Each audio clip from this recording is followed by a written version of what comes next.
오늘은 한국에서 이제 어버이 주일로 지내죠. 또 이 뉴질랜드도 보니까 오늘이 어머니 날입니다. 제가 며칠 전에 실비아에서 점심을 먹는데 제가 보기에는 한 거의 90 가까이 돼 보이는 이 할머니가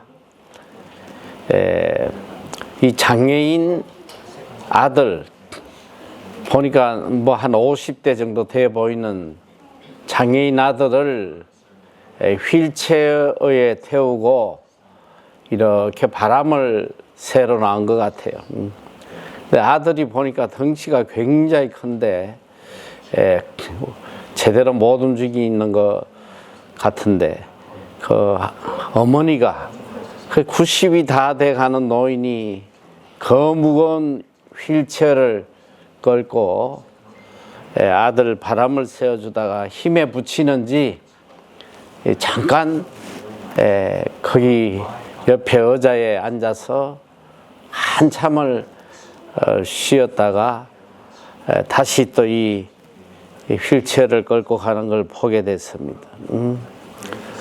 참 이 어머니의 사랑이라는 거, 자기 몸은 전혀 생각지 않고 일평생 죽을 때까지 이 자식을 위해서 생명까지 내어놓는 것이 어머니의 사랑이에요. 그래서 인생의 고향이 어머니의 품이라고 이야기합니다. 어른이 되고 늙어도 어머니는 여전히 우리의 마음의 고향입니다. 아플 때나 외로울 때 또 가장 그리운 사람이 어머니이기도 합니다. 어머니가 이렇게 참 마음의 고향으로 느껴지는 이유는 한 가지예요. 어머니의 희생입니다. 어머니는 자식을 위해 죽기까지 희생하다 가는 분이에요. 그래서 미국의 신학자 아담 클라크라는 분은 이렇게 이야기를 합니다. 오늘 이 세상이 이처럼 불행한 것은 부모의 은혜를 악으로 갚기 때문이다. 이렇게 이야기를 해요. 또 우리가 너무나 잘 아는 영국의 문호 셰익스피어도 부모의 은혜를 모르는 자식을 두는 것은 독사의 이빨에 물리는 것보다 더 아프다고 이야기를 합니다. 어머니 사랑은 이 땅의 최고의 사랑이에요. 어머니는 자식 사랑 앞에 체면도 위신도 아무것도 없습니다. 그냥 자식이 잘 되는 길이라면 다 내어놓는 거예요. 이것이 어머니 사랑이에요. 그래서 폴란드 격언에 보면 최대의 사랑은 어머니 사랑이고 그 다음은 개의 사랑이고 그 다음은 연인의 사랑이다.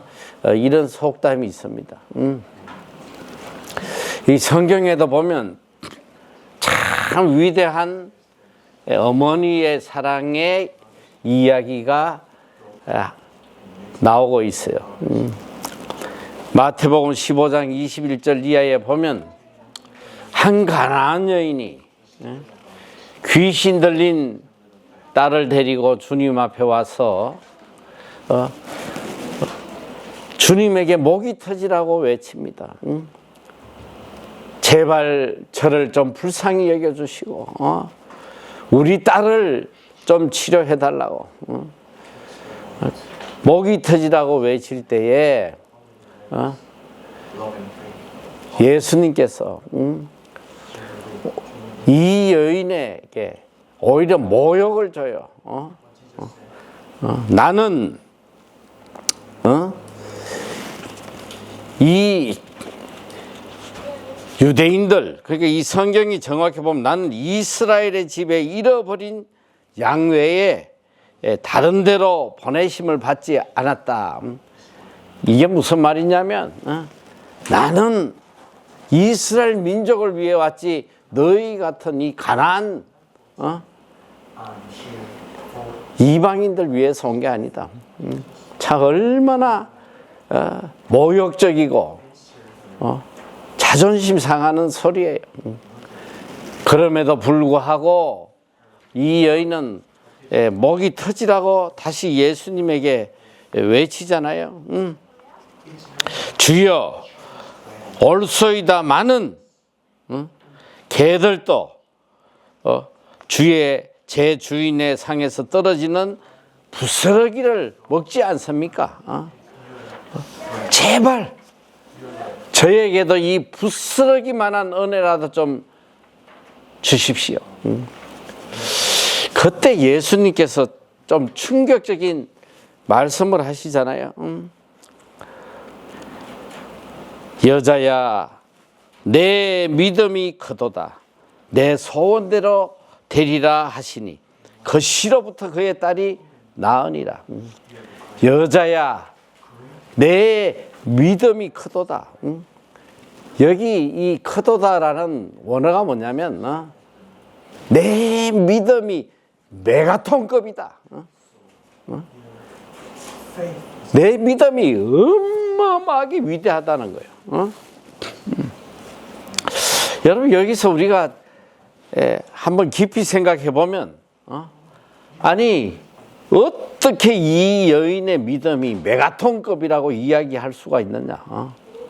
우리가 상식적으로 생각해도 이 여인이 무슨 평생 하나님을 섬긴 여인도 아니고 어떤 성경 지식이 뛰어난 여인도 아니고 영적인 믿음, 성화된 믿음, 뭐 그런 훌륭한 믿음을 가진 여인이 아니잖아요. 이 여인에게는 오직 내 딸을 고쳐야겠다는 그 간절한 어머니의 마음밖에 없는 거예요. 그런데 이 여인에게 내 믿음이 메가톤급이다. 그리고 딸이 깨끗이 낫도록 은혜를 베푸시잖아요. 여기서 우리가 잘 좀 생각해 봐야 돼요. 이 여인이 믿음이 어떻게 해서 이런 메가톤급이고 이 믿음으로 구원을 받고 병치료를 받을 수 있었느냐.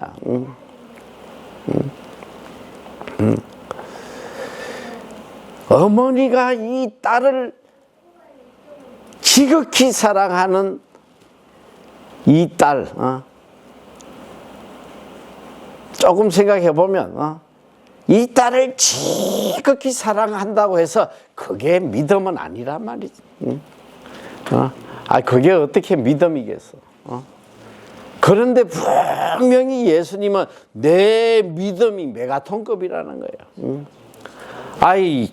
이 여인처럼 자식을 사랑하는 여인이 어디 세상에 한두 명이겠냐 말이야.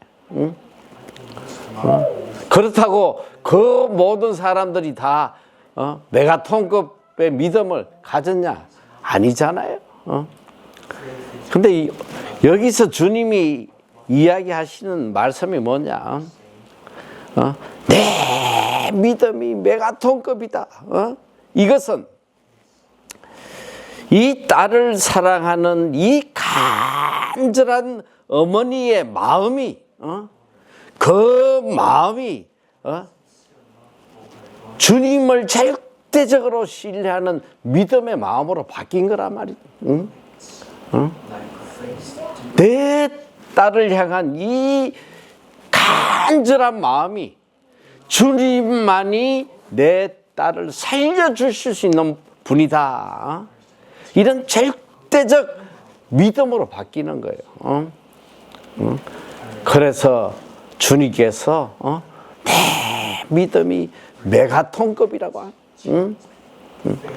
그러니까 쉽게 우리가 생각해 보면 이 자식을 사랑하는 어머니의 마음이 주님이 보실 때는 그 믿음의 크기가 절대적 믿음만큼 큰 그런 믿음이더라 이 소리야.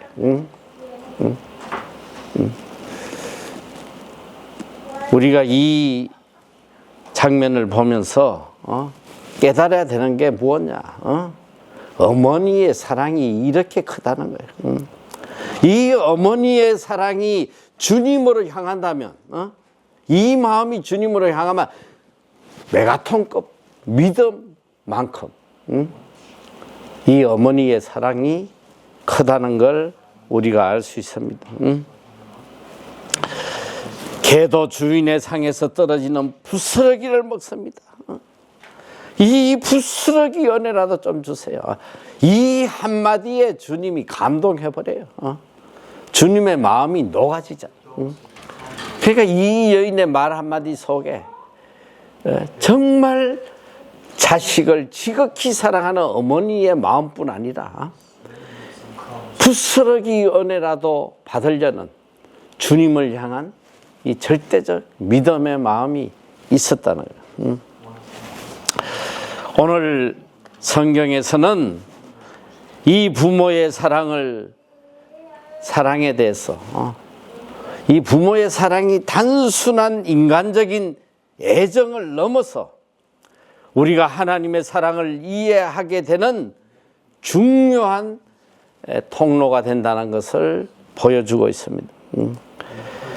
물론 하나님의 사랑이 부모의 사랑하고 비교할 수는 없지만 하나님의 사랑은 온전한 사랑이요 영원한 사랑이지만 이 부모의 사랑을 통해서 우리가 하나님의 사랑을 조금이라도 깨달을 수 있도록 하셨다는 거예요.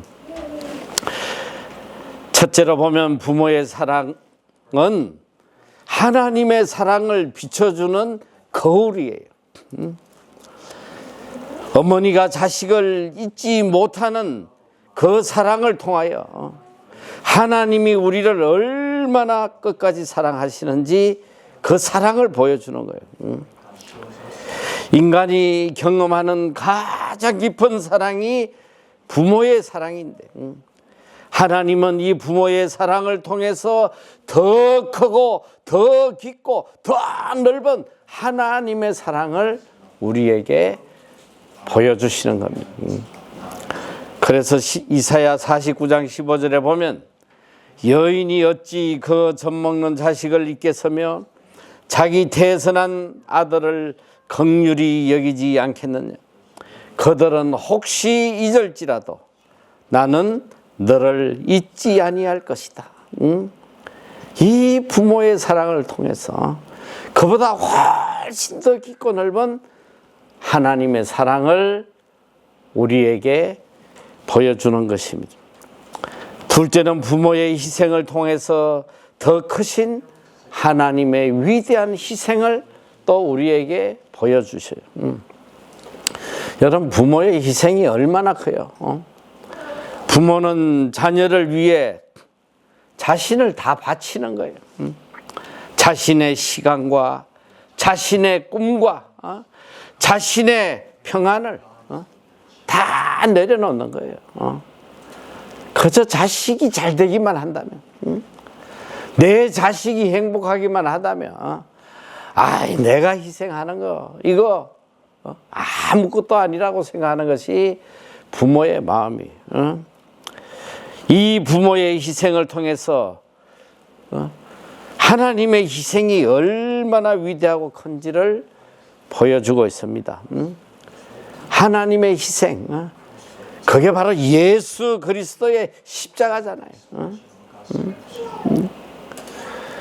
예수 그리스도의 죽음을 통해서 우리를 향한 하나님의 사랑을 확정했다고 로마서에는 이걸 증거하고 있잖아요. 예수 그리스도의 희생의 죽음을 통해서 우리를 향한 하나님의 사랑을 확정하셨다라고 보여줍니다. 셋째는 부모의 용서를 통해서 더 크신 하나님의 용서를 깨닫게 하는 것입니다. 부모는 일평생 자녀의 실수를 다 용서해요. 다 가슴으로 받아줍니다. 누가복음 15장에 보면 탕자의 비유가 나오잖아요.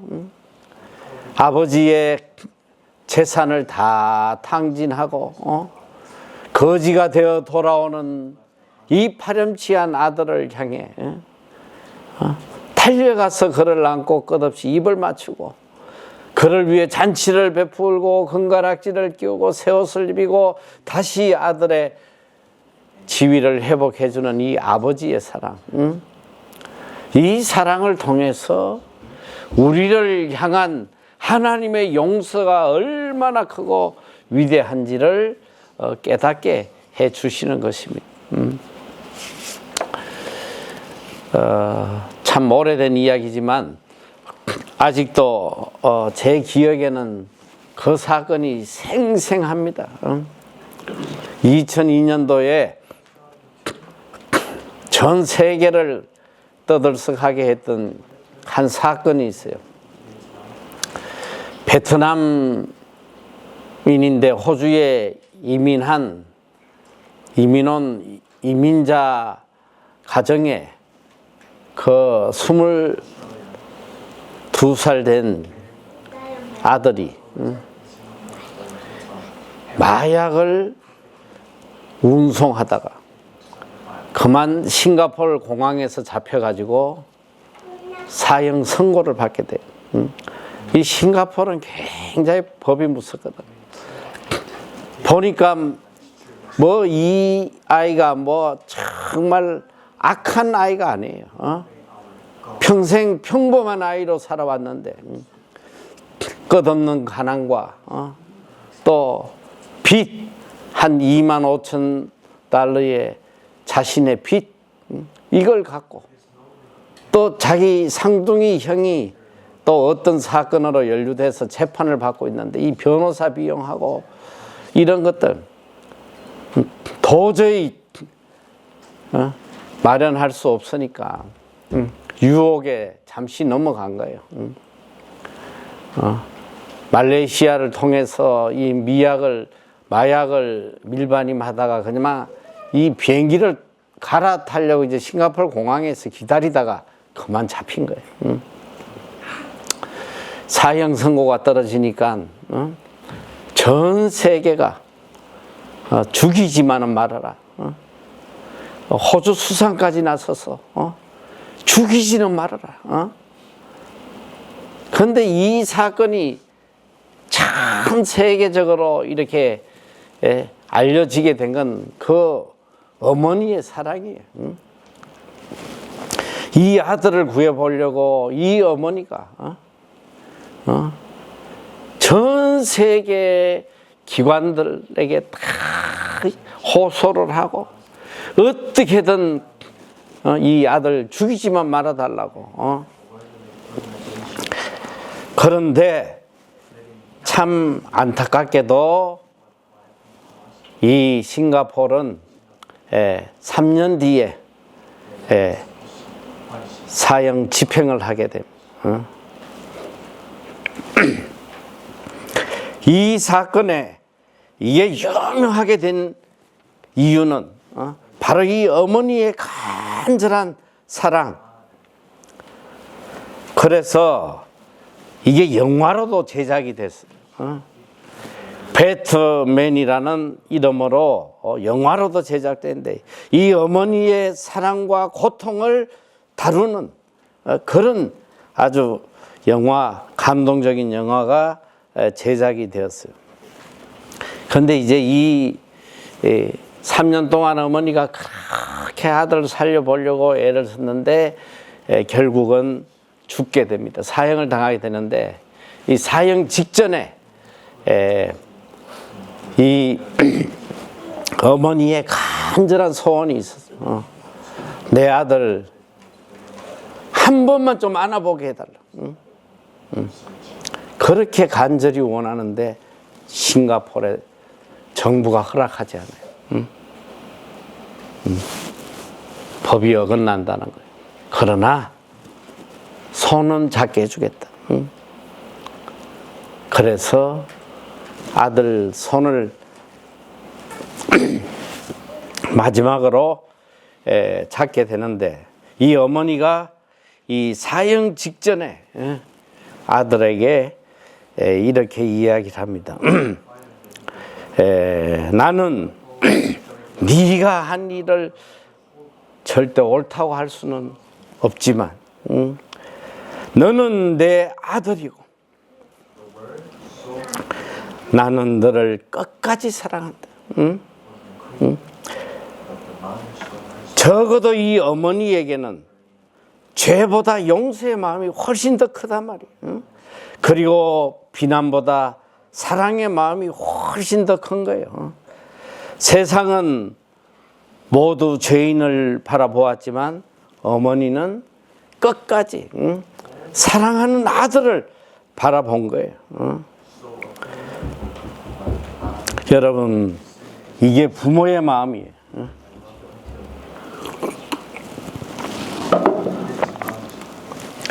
오늘 이 본문에 보면 오늘 우리 하나님의 자녀들이 부모를 어떻게 섬겨야 되는지 아주 간단하지만 강하게 우리에게 가르쳐 주고 있습니다. 자녀들아, 너희 부모를 주 안에서 순종해라. 이것이 오늘이라. 자, 성경은 자녀들이 부모를 어떻게 섬겨야 되는지 딱 두 가지로 이야기하는 거예요. 첫째는 뭐냐? 주 안에서 순종하라는 거예요. 부모에게 순종해라. 이 순종하라는 뜻이 뭐예요? 내 뜻과 의지를 깨끗이 버리고 기쁜 마음으로 시키는 대로 행하라는 거예요.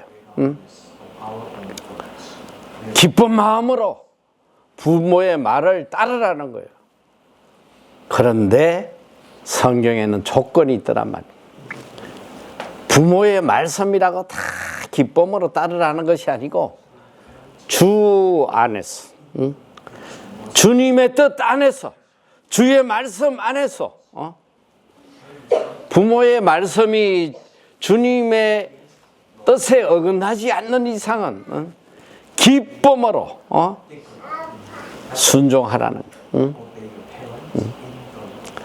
아무리 부모님의 말이 중요해도 하나님의 뜻과 주님의 뜻과 반대되면 이거는 순종하면 안 되겠지.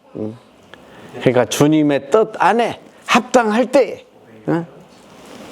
절대 토달지 말고 기쁨으로 잘 따르라. 그리고 두 번째는 내 아버지와 어머니를 공경해라. 이것이 약속 있는 첫 계명이니 이는 내가 잘되고 땅에서 장수하리라. 자, 둘째는 공경하라는 거예요. 내 아버지와 어머니를 공경해라. 공경하라는 원래 헬라어의 의미는 단순한 부모에게 공손하게 굴고 뭐 예의 바르게 부모를 대해라 그런 뜻이 아니고 부모님의 가치를 인정하고 귀하게 여기라는 거예요. 그래서 이 원어의 뜻을 잘 살펴보면 이 공경이라는 뜻은 사랑보다도 더 깊은 개념이에요. 부모를 사랑해야 된다 하지만 이 사랑보다도 더 깊고 더 높은 차원의 사랑이 공경이라는. 공경은 단순한 감정이 아니고 우리의 부모를 향한 태도, 그리고 말이 아니고 우리의 삶 자체예요.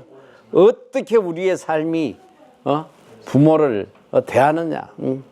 그리고 순간적인 행동이 아니라 평생에 가야 할 방향을 이야기하는 거예요. 그래서 이 공경은 사랑보다 더 큰 마음으로 부모의 가치를 인정하고 부모를 존경하고 부모를 높여드리고 부모를 기쁘게 해드리는 이것이 공경입니다. 그리고 이 부모를 공경하라는 거에는 놀라운 하나님의 약속이 있어요. 하나님이 주신 약속이 있단 말이에요. 특별한 계명입니다. 이 하나님께서 우리에게 10계명을 주셨는데 이 10계명 중에 유일하게 약속이 있는 계명은 이 5계명, 내 부모를 공경하라는 계명에만 있습니다. 이것이 약속 있는 첫 계명이니 이는 내가 잘되고 땅에서 장수하리라. 약속 있는 첫 계명이다. 여러분, 이게 어떻게 첫 계명이냐? 10계명 중에 첫째에서 넷째까지는 하나님을 섬기는 계명이에요. 하나님을 향한 계명. 그리고 5째부터 10째 계명까지는 인간들 사이에 지켜야 될 계명이에요. 인간들 간에 지켜야 될 계명 중에 제일 첫째 되는 계명이 바로 내 부모를 공경하라는. 신명기 5장 16절에도 너는 너희 하나님 여호와의 명한 대로 내 부모를 공경하라. 그리하면 너희 하나님 여호와가 내게 준 땅에서 내가 생명이 길고 복을 누리리라. 말씀하고 계세요. 자, 이것이 왜 첫 계명이냐? 이 첫 계명인 이유는, 자, 이 계명은 단순히 부모님과의 관계를 넘어서 하나님과의 관계가 연결되기 때문에 이것이 첫 계명이 되는 거예요. 부모와의 관계에 의한 계명을 넘어서 이 계명은 바로 하나님과 우리의 관계가 바로 연결되는 계명이기 때문이다. 여러분 한번 쉽게 생각을 한번 해봐요. 나를 위해 가장 희생하고 사랑해온 부모를 공경하지 않는 자가 눈에 보이지 않는 하나님을 공경할 수 있겠어? 아니, 나에게 생명을 다 바쳐 사랑해주는 부모를 공경하지 않는 인간이 눈에 보이지 않는 하나님을 경외할 수 있냐, 이 소리야. 그래서 이게 첫 계명이 되는 거예요. 부모도 공경하지 못하는 인간은 절대로 하나님을 섬길 수 없는 거예요.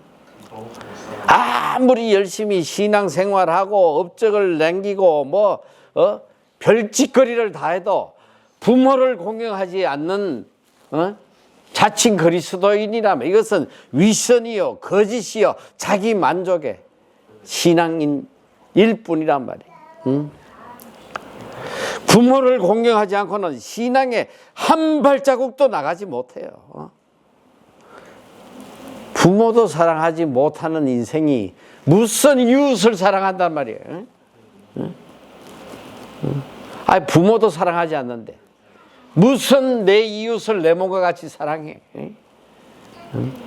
그러니까 이게 첫 계명이에요. 이 첫 번째 계명도 못 지키는 인간은 한 발짝도 올바른 신앙의 길을 갈 수가 없는 거예요.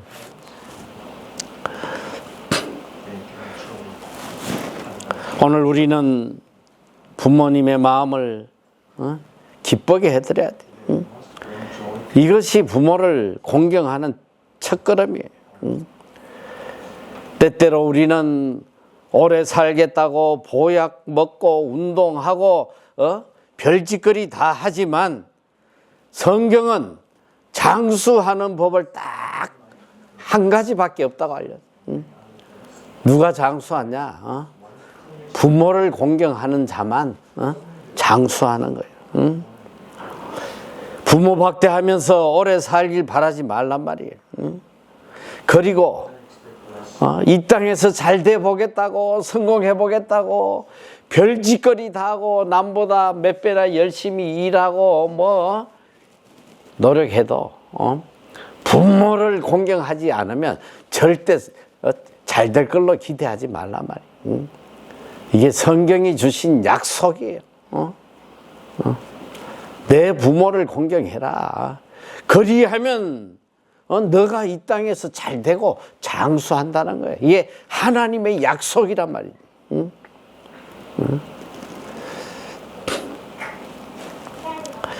효가 장수와 형통의 비결이라는 거.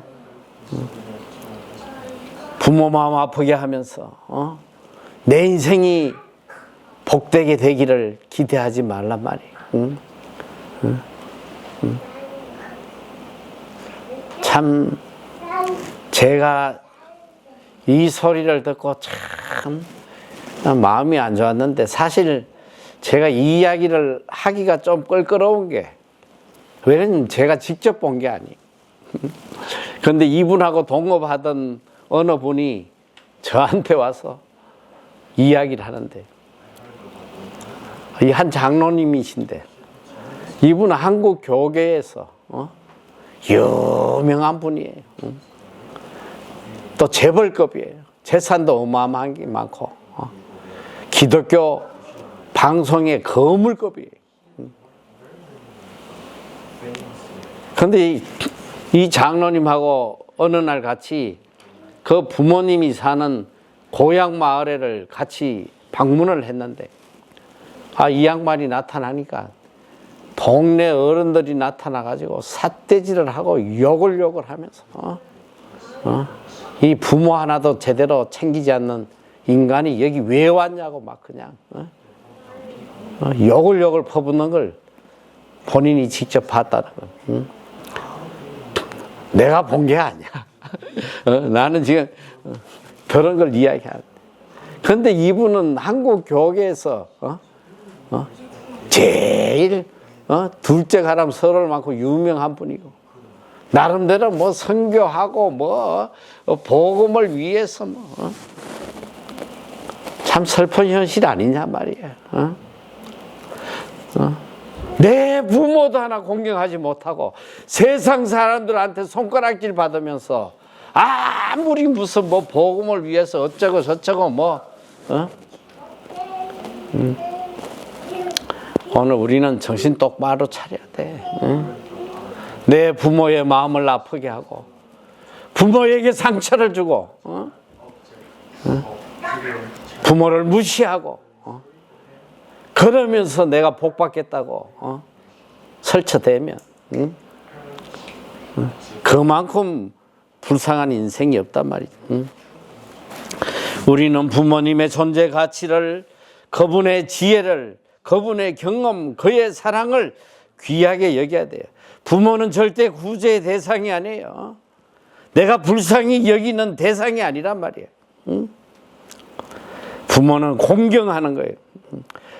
존경이 없는 사랑, 이거 결단코 효도가 될 수가 없어요. 부모님 없이 나라는 존재가 있을 수 없단 말이에요. 이 세상에 그 어떤 것과도 바꿀 수 없는 것이 부모님의 사랑이에요. 부모에 대한 공경은 하나님이 세워주신 권위에 대한 첫 번째 법이에요.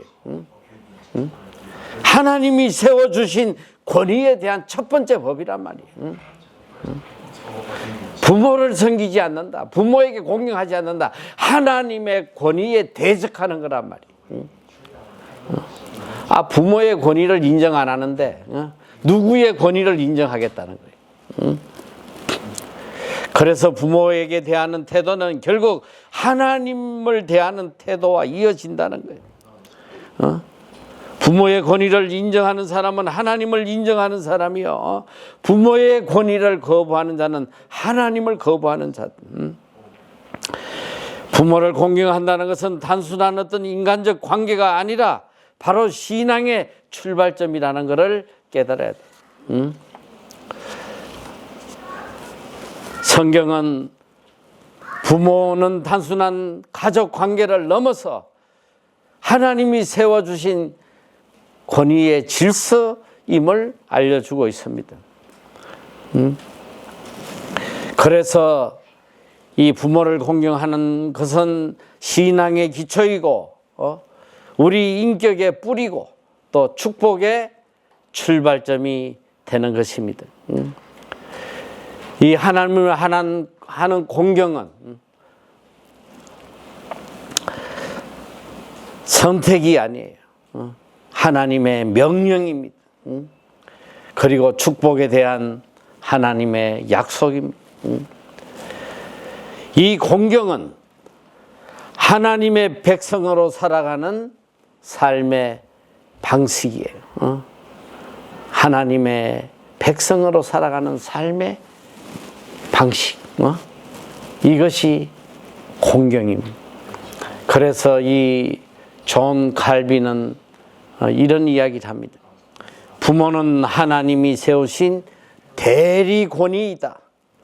부모 공경은 인간을 향한 행위 같지만 실제로는 하나님에 대한 순종이다. 우리는 깊이 새겨야 됩니다. 역사와 시대가 바뀌어도 변하지 않는 것은 오직 부모의 사랑뿐입니다. 모든 사랑이 다 고귀하지만 자식을 향한 부모님의 사랑은 절대적인 사랑이에요. 이러한 부모의 사랑을 깨닫지 못하면 절대 그리스도인이 될 수가 없어요. 보이는 부모를 사랑하지 않는 사람이 절대 보이지 않는 하나님을 사랑할 수 없단 말이에요. 그래서 디모데전서 5장 8절에는 누구든지 자기 친족, 특히 자기 가족을 돌아보지 아니하면 믿음을 배반한 자요 불신자보다 더 악한 자니라. 부모를 공경하지 않는 자, 이건 믿음을 배반하는 자, 불신자보다도 더 악한 자라고 이야기합니다. 부모의 은혜를 배신하는 인간은 인간도 아니에요. 이건. 이게 무슨 성도야?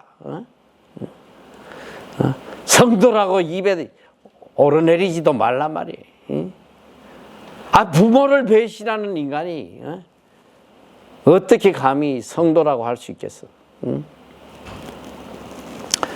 성경은 이 부모를 대적하는 죄를 제일 큰 죄로 여긴 거예요. 출애굽기 21장 15절 자기 아미나 어미를 치는 자는 반드시 죽일지니라. 21장 17절 그 아비나 어미를 저주하는 자는 반드시 죽일지니라. 레위기 20장 9절 만일 누구든지 자기의 아버지나 어머니를 저주하는 자는 반드시 죽일지니 그가 자기의 아버지나 어머니를 저주하였은즉 그의 피가 자기에게로 돌아가리라. 잠언 30장 17절 정신 똑바로 차리거들어. 아비를 조롱하며 어미 순종하기를 싫어하는 자의 눈은 골짜기의 까마귀에게 쪼이고 독수리 새끼에게 먹히리라. 이게 얼마나 무서운 말씀이야. 이 말씀이 지금 그대로 이루어진다면 여기 나는 맹인 목회를 할 수밖에 없어. 나도 맹인 목사가 될 수밖에 없어. 그래도 구약에 안 태어난 걸 감사하란 말이야. 구약에 태어났으면 뭐 이미 죽었겠지. 돌에 맞아 죽었을 텐데 그나마 살아났으면 다 맹인이 돼가지고 있겠지.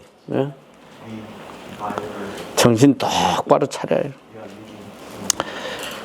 부모를 공경하는 건 내가 복받는 길이요 내 자손이 복받는 길. 성경의 불변의 진리가 뭐예요? 심은 대로 거둔다는 거야. 심은 대로 내가 부모에게 한 대로 반드시 내 자녀에게 내가 받게 돼 있는 거예요. 이게 성경의 진리란 말이에요. 내가 부모의 눈물을 흘리면 내 자식이 내 눈물을 흘리게 하는 거예요. 효도를 심으면 효도를 거두고 불효를 심으면 불효를 거두는 거란 말이에요. 늦기 전에, 더 늦기 전에 부모를 공경하란 말이에요. 부모님이 언제까지 내 곁에 살아 계시는 게 아니란 말이에요. 살아 계실 때 부모를 공경하란 말이에요. 그저 내 잘 먹고 내 새끼 잘 살고 그저 나와 내 자식들만 위해 살아가는 참 슬픈 현실 아니에요. 한국에 지금 자식들과 끊어진 독거노인이 무려 200만 명이 된다고 그래요. 우리 수원에 나오는 성도님들 다 보면 자식들하고 거의 다 끊어졌어. 한때 우리나라의 이 효도 관광 절대 가면 안 된다. 자식들이 부모 효도 관광 보낸다고 관광버스 태워놓고 하루 종일 놀다 오게 해놓고는 그 사이에 이사 가버리고 말이야. 연락 끊고 말이지. 이런 악한 인간들이 얼마나 많은지 몰라요. 적어도 우리 그리스도인들은 부모를 공경해야 돼요. 부모 공경이 바로 축복의 문을 여는 열쇠라는 걸 깨달아야 돼요. 부모를 공경하는 게 내 인생의 짐이 아니고 하나님이 나에게 주시는 축복의 열쇠라는 거. 부모를 공경할 때 비로소 내 삶이 열리는 거예요. 부모를 공경할 때 비로소 내 삶에 행복이 온단 말이에요. 부모를 공경할 때 비로소 하나님의 약속이 열매를 맺어가는 거예요. 오늘 우리 사랑하는 우리 형제 자매들 정신 똑바로 차려야 돼. 하나님의 말씀은 다 진리예요. 부모님의 사랑에 대해서 진실로 감사해야 돼. 그리고 이 부모님의 사랑을 통해서 더 깊고 높고 넓은 하나님의 사랑을 깨닫고 살아가는 이런 복된 하나님의 자녀가 돼야 돼. 그래서 이 복이 내 자손 대대로 이어지는 그런 축복의 가문이 돼야 된다. 이 믿음으로 복된 삶 살아가는 여러분이 다 되시기를 축원합니다.